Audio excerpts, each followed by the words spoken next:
আগামী 24 ঘন্টার মধ্যে অন্তর্বর্তীকালীন জাতীয় সরকারের রূপরেখা প্রণয়ন করা হবে বলে জানিয়েছেন বৈষম্য বিরোধী ছাত্র আন্দোলনের সমন্বয়ক মোহাম্মদ নাহিদ ইসলাম।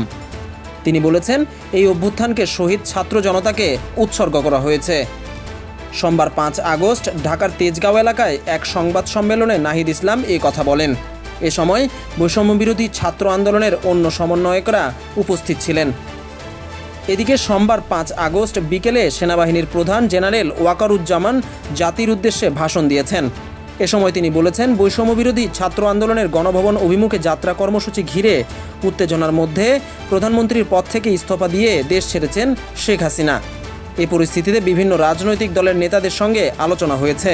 মহামান্য রাষ্ট্রপতির কাছে যাওয়া হবে, অন্তর্বর্তীকালীন সরকার গঠনের বিষয়ে ওনার সঙ্গে কথা হবে, আলাপ আলোচনা করে অন্তর্বর্তীকালীন সরকার গঠন করে দেশ পরিচালনা করা হবে।